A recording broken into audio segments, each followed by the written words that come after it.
ونصلي ونسلم على سيدنا ومولانا محمد رسوله النبي المكين الحنين الكريم الرؤوف الرحيم. أما بعد، فأعوذ بالله من الشيطان الرجيم. بسم الله الرحمن الرحيم. واذكر في الكتاب إدريس إنه كان صديقا نبيا ورفعناه مكانا عليا. صدق الله مولانا العظيم. صلوا على الحبيب. اللهم صل على سيدنا ومولانا محمد وعلى آله وصحبه وبارك وسلم. الصلاة والسلام عليك يا سيدي يا رسول الله وعلى آلك وأصحابك يا سيدي يا حبيب الله. معزز سامعین، اللہ رب العزت کے فضل اور اس کے احسان عظیم کے ساتھ اور اس کے محبوب صلی اللہ علیہ وآلہ وسلم کی نظر عنایت کے ساتھ جمعۃ المبارک کی آج کی اس نشست میں ہم سب حاضر ہیں۔ آج ہم حضرت ادریس علیہ السلام کا ذکر خیر کریں گے۔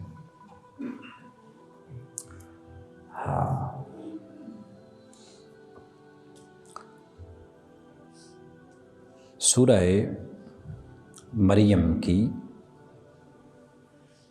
ایک آیہ کریمہ کو عنوان کے لیے تلاوت کیا ہے۔ حضرت ادریس علیہ السلام کی ذات گرامی کے جو مین خد و خال ہیں اس کا ہم آج ذکر کریں گے جتنی وقت میں گنجائش ہو۔ آپ کا نام ادریس ہے۔ قرآن پاک میں بہت ساری جگہوں پہ اللہ پاک نے آپ کا ذکر خیر فرمایا ہے۔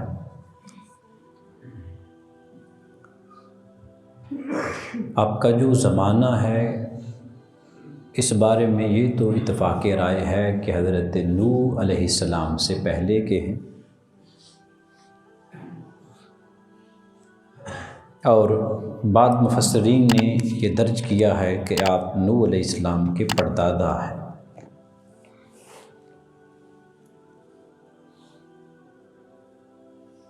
اگر کسی نے اس معاملے پر اختلاف کیا ہے تو برکیف وہ اس پر سب کا اجماع ہے کہ یہ نوح علیہ السلام کے جو آباء و اجداد ہیں انہی میں سے ہی، مگر ان کا جو زمانہ ہے اس کے بارے میں اختلاف ہے کہ وہ کب آئے۔ برکیف اتنا اجماع ہے، اتنا اتفاق ہے کہ ہیں یہ حضرت نوح علیہ السلام کی ذات گرامی سے پہلے کے۔ نبی صلی اللہ علیہ وآلہ وسلم کی ذات گرامی جب آپ معراج کی رات گئے اللہ تعالیٰ سے ملاقات کے لیے تو حضرت ادریس علیہ السلام کی ذات گرامی سے آپ کی چوتھے آسمان پر ملاقات ہوئی۔ انہوں نے آپ کو سلام پیش کیا اور اپنا بھائی کہہ کر پکارا۔ ایک چیز یہ نشین رکھیں کہ جتنے بھی انبیاء کرام علیہم السلام کی جو ملاقاتیں ہوئی ہیں نبی صلی اللہ علیہ وآلہ وسلم سے، حضرت ابراہیم کی، حضرت آدم کی، حضرت موسیٰ کی، تو جن سے ہم کلام کیا ہے نبی صلی اللہ علیہ وآلہ وسلم نے، انہوں نے آپ کو اپنا بیٹا کہہ کے پکارا۔ حضرت ادریس علیہ السلام کی ذات گرامی نے آپ کو اپنا بھائی کہہ کر پکارا۔ یہاں مفسرین یہ بیان کرتے ہیں کہ اس لیے پکارا کہ ادباً پکارا، تو برکیف وہ کہتے ہیں چونکہ چند ایک انبیاء کرام علیہ السلام سے نبی صلی اللہ علیہ وآلہ وسلم نے گفتگو فرمائی، تو ان میں سے حضرت ادریس علیہ السلام بھی ایک تھے۔ برکیف اب وہ ادباً ہی ایک لفظ ملتا ہے کہ اس لیے انہوں نے نبی صلی اللہ علیہ وآلہ وسلم کو بھائی کہہ کر پکارا، ورنہ آپ کے نبی صلی اللہ علیہ وآلہ وسلم کے جد امجد تمام انبیاء کرام علیہم السلام، حضرت اسماعیل سے حضرت ابراہیم اور آگے پھر جو لڑی چلتی ہے حضرت نوح، حضرت آدم علیہ السلام کی ذات گرامی تک۔ اللہ پاک نے حضرت ادریس علیہ السلام کی ذات گرامی کو بہت زیادہ فنون اور کمالات سے نوازا۔ آپ کا پہلا فن جو اللہ پاک نے آپ کو دیا وہ تھا قلم کے ذریعے لکھنا۔ اس سے قبل قلم کے ذریعے لکھا نہیں جاتا تھا، پڑھنے کی حد تک تھوڑا تھوڑا آغاز ہو چکا تھا، مگر باقاعدہ طور پر علم کو ایک شکل دینا یہ حضرت ادریس علیہ السلام کی ذات گرامی سے ہی اس کا آغاز ہوا۔ یہاں پہ ایک اور چیز ذہن نشین رکھیں اور ہمیشہ رکھا کریں کہ جتنے بھی انبیاء کرام آئے، جتنے بھی اہل اللہ ہوئے، کوئی ایسا ولی کائنات میں نہیں گزرا جس نے علم سے کیا ہو کنارہ، یہ کہے میرا علم کے ساتھ تعلق کوئی نہیں، یا ہم پتہ نہیں وہ کون سی ان کے اندر روحانی کیفیت ہے، ہم وہ لوگ ہیں تو یہ علم کسی اور کا کام ہے۔ تصوف آپ سمجھ ہی نہیں سکتے، ایسا شخص سادہ معنوں میں شیطان ہوتا ہے، وہ ولی نہیں ہو سکتا جو علم سے کنارہ کشی کرے۔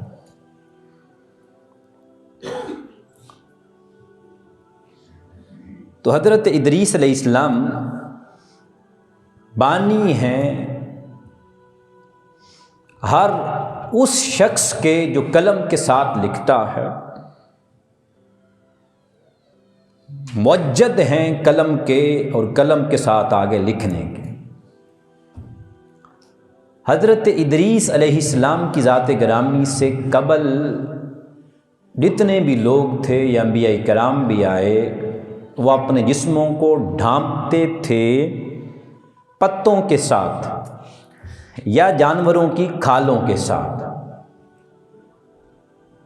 حضرت ادریس علیہ السلام کی ذات گرامی وہ اللہ کے نبی ہیں جنہوں نے کپڑے کا آغاز کیا، کپڑا بنایا، اس کے بعد پھر کپڑے بھی سیے۔ حضرت ادریس علیہ السلام نے پھر آگے یہ قوم کے اندر شعور آیا اور آگے چلتے گئے، کپڑے پہنتے گئے، جسموں کو ڈھانپتے گئے۔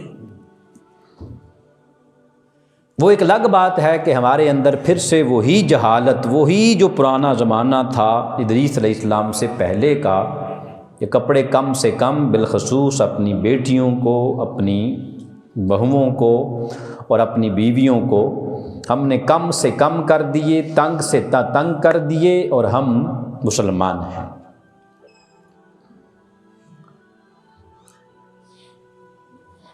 حضرت ادریس علیہ السلام کی ذات گرامی کو جب جوانی کے عالم میں اللہ پاک کی ذات نے نبوت سے سرفراز فرمایا، تو زمانے میں جو شریر تھے، فاسد تھے، ان کو آپ نے تبلیغ کا آغاز فرمایا۔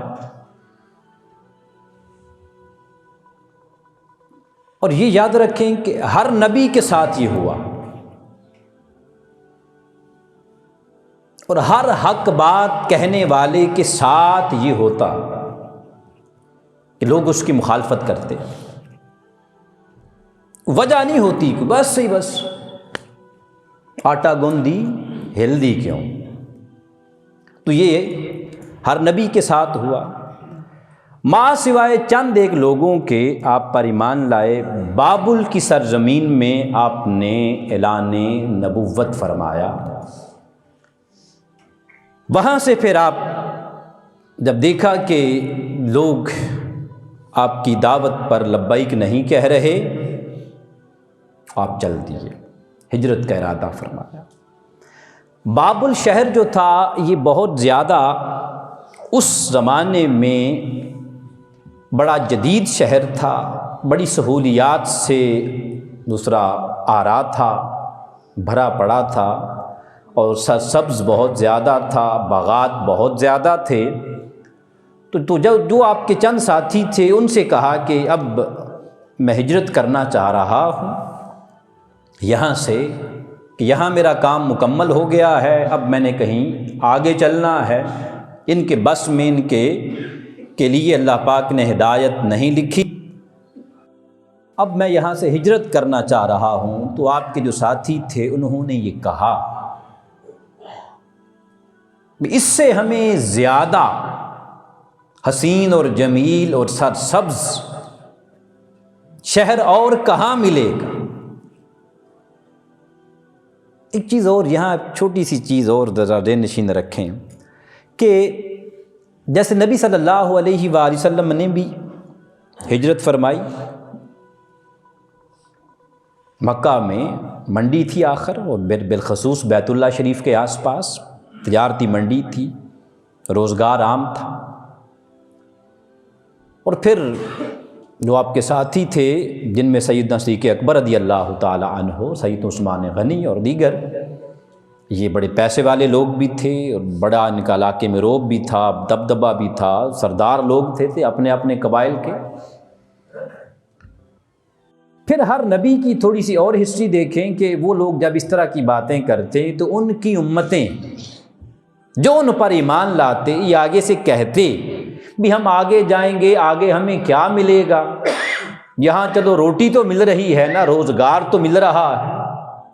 پھر دوسرے یا ان کی امتیں یہ بھی کہتی، ان سے سوال کرتی بھئی آپ اللہ جو ایمان لے آتے وہ بھی اس طرح کے سوالات کرتے، جیسے حضرت عیسیٰ سے کیا گیا، حضرت موسیٰ سے کیا گیا بھی آپ کہتے ہیں اللہ ہے، ایک ہے، وہی بنانے والا ہے، تو ہمیں دکھائیں. ہر نبی کے ساتھ یہ سوالات ہوتے رہے، مگر قربان جائیں صحابہ کرام رضوان اللہ علیہم اجمعین کی عظمت پہ کہ آقا نے کہا اللہ ایک ہے تو مانتے گئے، کبھی بھی سوال نہیں کیا کہ اللہ ایک ہے تو دکھائیں. حضور نے فرمایا ہجرت کرنی ہے تو چل پڑے.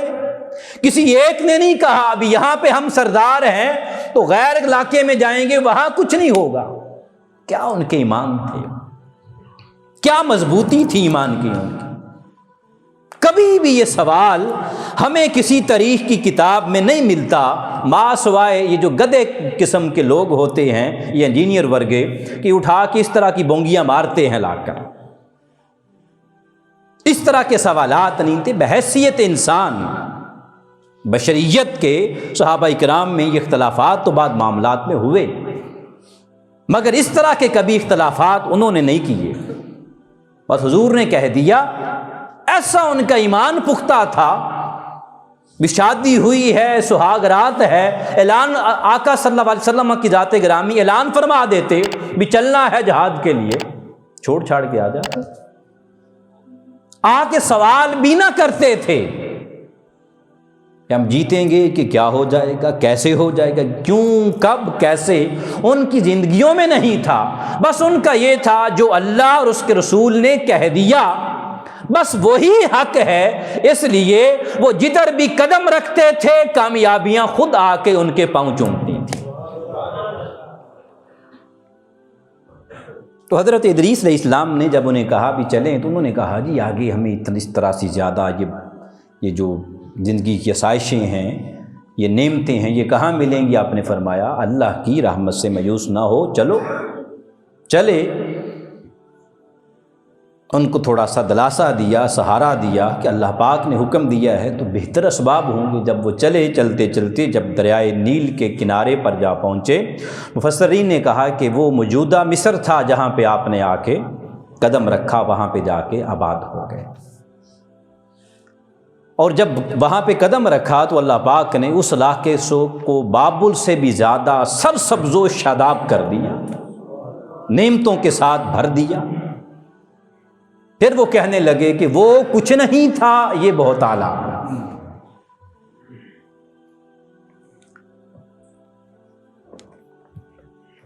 اب یہاں پہ حضرت ادریس علیہ السلام کی ذات گرامی نے پھر وہی کام،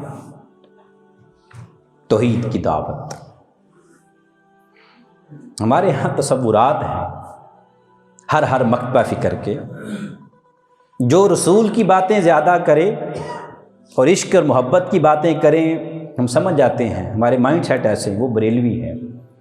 جو توحید کی باتیں کرے زیادہ، وہ دیوبندی ہے یا اہل حدیث ہے، اور جو اہل بیت کی باتیں کرے وہ شیعہ ہے۔ تصورات ہیں ہمارے بنائے گئے ہیں، جبکہ یہ ساری ایک شاخ، ایک چیز ہے، ایک چیزیں ہیں ساری۔ اللہ پاک نے سب کو یکجا کیا، مالک کل ہے۔ توحید پر ایمان ہے تو اس کے رسول سے محبت بھی ہے۔ اگر وہ محبت میں کمی ہے یا محبت نہیں ہے، پھر توحید بھی نہیں ہے۔ صحابہ سے محبت نہیں ہے، ادب نہیں ہے، تو پھر توحید بھی نہیں ہے، کیونکہ اس مالک کا حکم ہے۔ اہل بیت اطہار کے در کے غلام نہیں ہیں، کچھ بھی پلے نہیں۔ بس یہ ہمارے تصورات ہیں یا ہمارے ذہنوں میں یہ ڈالے گئے ہیں، اور ہم انہیں نکالنے کی کوشش ہی نہیں کرتے۔ حضرت ادریس علیہ السلام کی ذات گرامی نے وہاں پر بھی وہی کام کیا، لوگوں کو دعوت دی، اور بڑے سارے لوگ دیگر قبائل کے بھی آپ کے حلقے میں آنا شروع ہو گئے، جمع ہو گئے، ایک بہت بڑی جماعت کی شکل اختیار کر گئی۔ اب آپ نے کیا کیا؟ انہیں سب سے پہلے وہ قلم کے ذریعے علم سکھایا۔ اب قلم کے ذریعے جب توحید کی دعوت ہو گئی، یہ حضرت ادریس علیہ السلام کا ذکر خیر کرنے کے لیے، جن کو میں نے یہ پڑھنے کے لیے ان کی زندگی کا تھوڑا سا مطالعہ، میں نے ابھی تک 5 تفاسیر پڑھی اس ویک کے اندر، یہ بڑی جید ہیں، اور کچھ 4 جو تاریخی کتب ہیں وہ پڑھی، ان میں موٹی موٹی جو چیدہ چیزیں ہیں، پھر ان کو میں نے نوٹ کیا ہے۔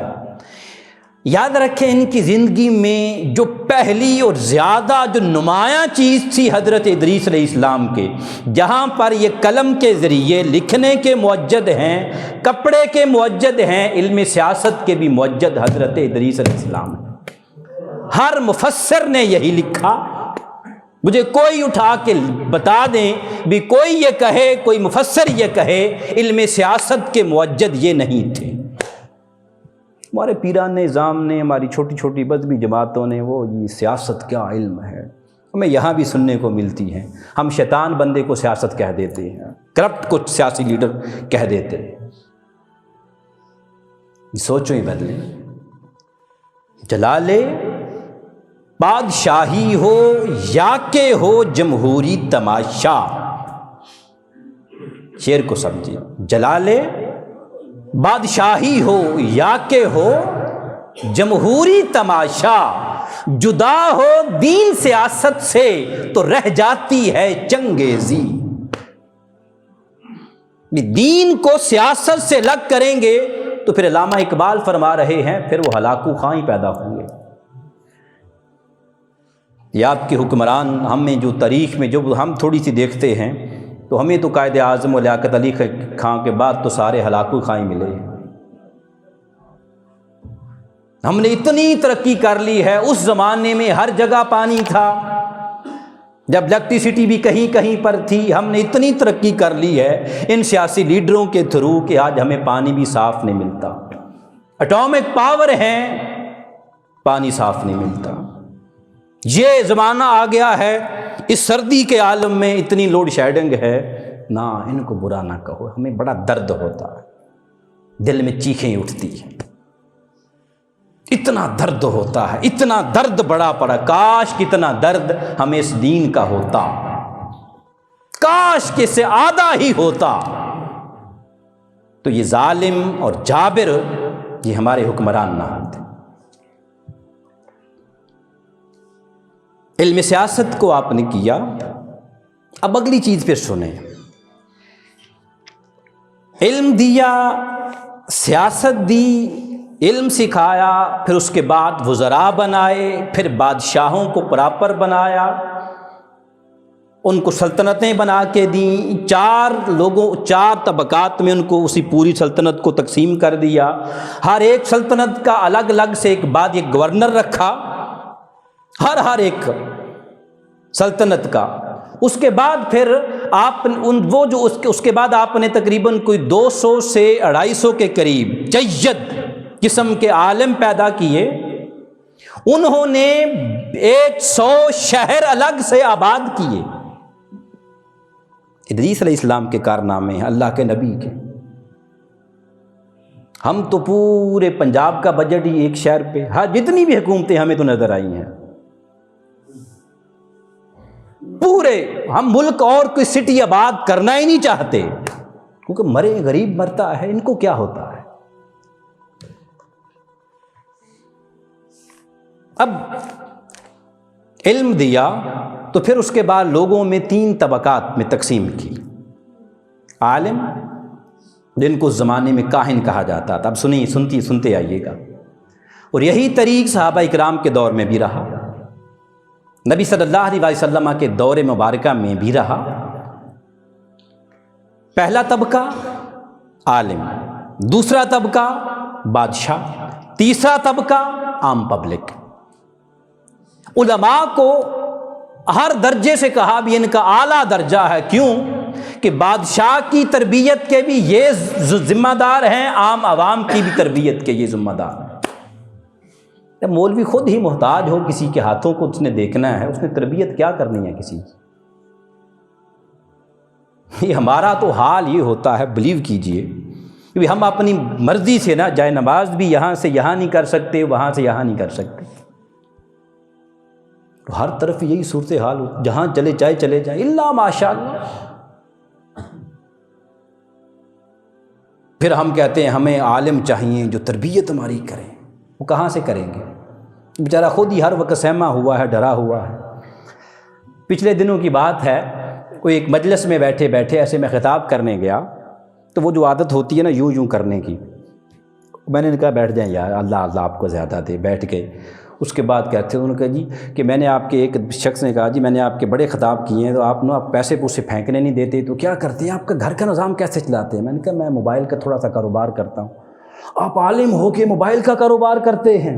استغفر اللہ، جیسے میں نے ایک بڑا جرم کر دیا ہے، میں نے بہت بڑا جرم کر دیا ہے۔ وہ بڑے باشرہ تھے، وہ پیر صاحب تھے لا کے، آپ ایک عالم ہو کے موبائل کا کاروبار کرتے ہیں؟ اچھا جناب غلطی ہوگی مجھ سے۔ باری کیف آگے چلیے، حضرت ادریس علیہ السلام کی ذات گرامی، ٹائم بڑا کم رہ گیا،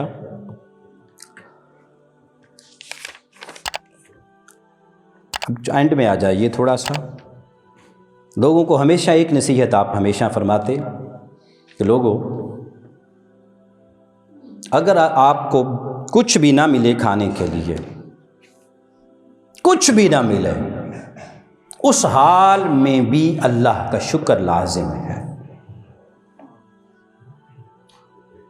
کچھ بھی نہ ملے کھانے کو، پہلی عام نصیحت ہوتی تھی آپ کی، حتیٰ کہ اس نصیحت کے بارے میں تو یہاں تک لکھا ہے کہ اپنی انگوٹھی میں آپ لکھ لیا کرتے تھے۔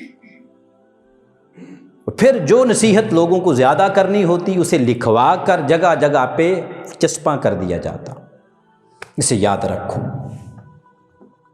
اللہ پاک نے حضرت ادریس علیہ السلام کی طرف وہی فرمائی، یا ادریس میں تمہیں اتنا زیادہ اجر دوں گا جتنا اجر پوری کائنات میں جتنے لوگ ہیں، اس زمانے میں جتنے لوگ تھے، جتنے وہ نیکیاں کرتے ہیں سارے ایک دن میں، اتنا اجر میں تمہیں اکیلے کو روز دوں گا۔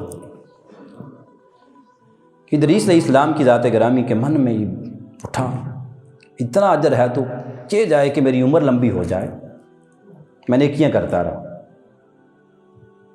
اب اس میں وقت چونکہ کم ہے، روایات 2-3 ہیں۔ ہوا کیا کہ حضرت ادریس علیہ السلام کی ذات گرامی، ان کے جب اعمال دیکھے اسرائیل نے، ملک الموت، ان تک بات جا پہنچی۔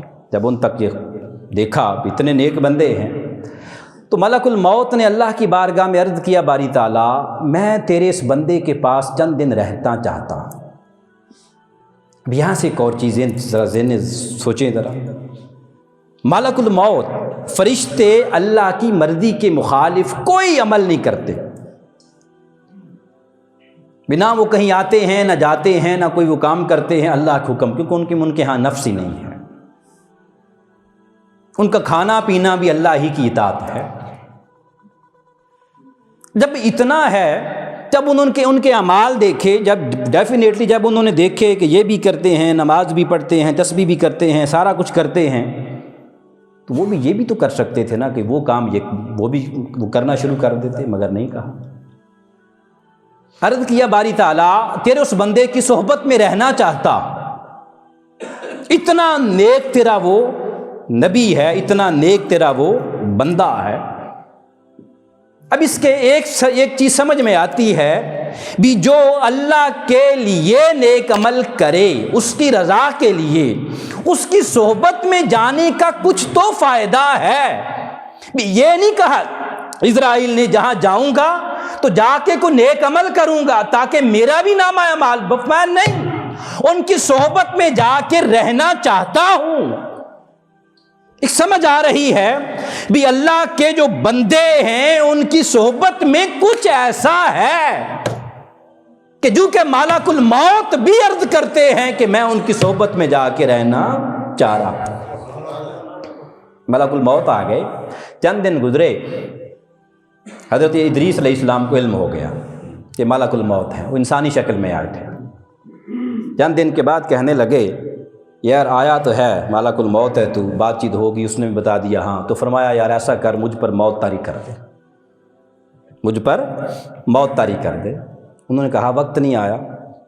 اللہ پاک کی بارگاہ میں عرض کیا، باری تعالیٰ تیرا نبی یہ کہہ رہا، فرمایا چند لمحوں کے لیے موت طاری کر دے۔ موت طاری ہوئی، دوبارہ اس سے زندہ کیا گیا، تو اس کے بعد پھر زندگی میں آئے تو پوچھا اللہ پاک نے، فرمایا ادریس سنا موت کیسی تھی؟ تصور میں سوچیں ذرا، عرض کرتے ہیں اللہ کے نبی ہیں، عرض کرتے ہیں باری تعالیٰ جتنا سنا تھا کہ موت اتنی سخت ہوگی تو اس سے بھی کئی گنا زیادہ سخت ہے۔ وہ اللہ کے نبی تھے تو ہمارا حال کیا ہوگا؟ سارا دن جھوٹ، غیبت، تکبر، سارا کچھ کرتے بھی ہیں پھر بھی اکڑتے ہیں، لوگوں کے حق بھی کھاتے ہیں پھر بھی اکڑتے۔ تو حضرت ادریس علیہ السلام کی ذات گرامی اس کے بعد ملک الموت کو کہتے، یار میں جہنم کو دیکھنا چاہتا ہوں۔ کہا آ جائیں بھائی، اسرائیل کے پروں میں بیٹھ کے جہنم دیکھ لی جا کر۔ اس کے بعد کہتے ہیں یار جنت میں چلے گئے۔ اب جنت میں اللہ کی بڑی نعمتیں ہیں۔ جنت میں گئے تو ملک الموت نے کہا بھی ٹائم پورا ہو گیا، چلو بھائی چلیں، اب باہر نکلو، چلیں واپس۔ ان کا نہیں جاتا، جو کرنا ہے کر لے۔ تو ملک الموت وہاں پہ کہنے لگے بھی باہر نکلو، ہمارا ٹائم ہو گیا، پورا ہو گیا، چلیں اب۔ ان کا نہیں جاتا، جو کرنا ہے کر لو، مجھے یہاں مزہ آ رہا ہے، میں نے یہاں سے باہر نہیں جانا پہ۔ اللہ کی بارگاہ میں عرض کی، اللہ پاک نے فرمایا ٹھہرو ملک الموت، میں ایک اور فرشتے کو قاضی بنا کر بھیجتا ہوں، جج بنا کر، اس سے فیصلہ کرواؤ۔ جج صاحب آ گئے، ہاں بھائی ملک الموت کیا مسئلہ ہے؟ ابھی یہ تھوڑا سا ٹائم لے کے آئے تھے، میں نے اللہ سے اجازت مانگی تھی، اب انہیں واپس لے کے جانا ہے، تو یہ کہتے ہیں میں نے جانا ہی نہیں ہے بھائی۔ تو انہوں نے کہا ہاں بھی ادریس آپ کیا کہتے ہو؟ انہوں نے کہا اللہ نے خود فرمایا ہے کہ کل نفس ذائقۃ الموت، ہر نفس نے موت کا ذائقہ چکھنا ہے، میں نے چکھ لیا ہے ایک بار یعنی تو میں نے چکھ لیا ہے، میں نہیں اب جاتا۔ انہوں نے پھر اگلا کہا، انہوں نے کہا اور کچھ؟ انہوں نے کہا اگلا یہ اللہ نے کہا کہ ہر جنتی کو ایک بار جہنم ضرور دکھاؤں گا، تو میں نے وہ بھی دیکھ لی ہے۔ پھر اللہ نے آگے فرمایا ہے جو جنت میں ایک بار داخل ہو جائے گا اسے باہر نکالا ہی نہیں جائے گا، اب میں داخل ہو گیا ہوں، نکالو مجھے باہر۔ تو برکیف اس کے بعد پھر اللہ پاک نے فرمایا ملک الموت یہ میرے اذن سے ہی اس نے ایسا ہوا ہے، میں جانتا تھا یہ میرا بندہ ہے ایسا ہی کرے گا، فرمایا اب اس خاموش ہو جاؤ۔ اب اس میں روایات ہیں کہ وہ اب بھی زندہ ہیں، دو روایات ہیں کہ حضرت ادریس علیہ السلام کی ذات گرامی، حضرت عیسیٰ علیہ السلام یہ آسمانوں میں زندہ ہیں، زندہ ہی اٹھا لیے گئے ہیں۔ بعض روایات میں یہ ہے کہ ان کی چھٹے آسمان پر، اور ایک روایت میں یہ بھی ہے کہ ان کی چوتھے آسمان پر ان کی روح کو نکال لیا گیا تھا۔ برکیف انبیاء کرام علیہ السلام کی زندگیوں کو پڑھیں، قرآن پاک کو پڑھیں آپ، اللہ پاک بڑے سارے اس میں سے عقدے کھولتا ہے، حل نکالتا ہے، ہمیں اپنے بندوں کی رہنمائی فرماتا ہے۔ اللہ پاک عمل کی توفیق عطا فرمائے۔